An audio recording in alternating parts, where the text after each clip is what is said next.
As far as vaccinations go, the human papillomavirus or HPV vaccine is fairly new, but it is showing a lot of promise. However, vaccination rates across the country and here in Connecticut are stagnant around 50%. The goal is much higher. It's around 80%.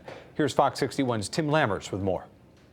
Well, part of the reason is because it is so new, which is why there's a push lately from doctors to get parents to consider it for their preteens as part of an annual back-to-school checkup. It's the most common sexually transmitted infection, so up to 80% of people at some point in their life, if they've been sexually active, will have been exposed or infected with it. And that infection has been linked to a whole host of cancers in both men and women later in life. We should be doing everything possible because there's lots of cancers we can't prevent, and this one is one we can. Dr. Sangini Sheth of the Yale Cancer Center said the vaccine is recommended for virtually everyone under the age of 27, but the optimal age for vaccination is around 11 to 12.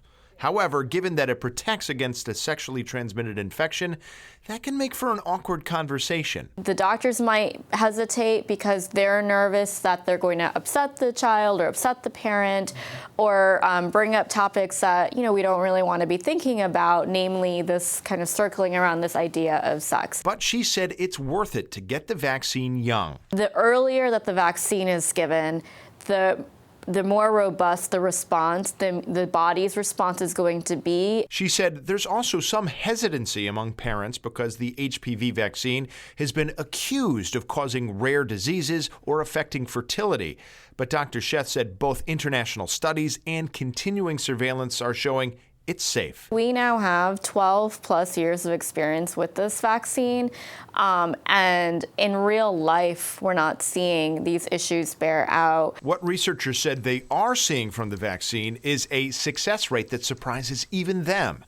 A study recently published in the journal The Lancet found that despite low vaccination rates, it was still preventing HPV-related diseases even in people who hadn't gotten the vaccine, thanks to herd immunity. The author said the reduction in HPV infections in precancerous cells are so dramatic that maybe someday cervical cancer could be virtually eliminated as a public health problem.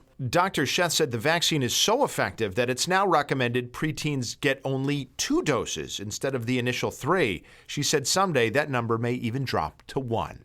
I'm Tim Lammers. We'll see you tomorrow when we're all local all morning on the Fox 61 Morning News.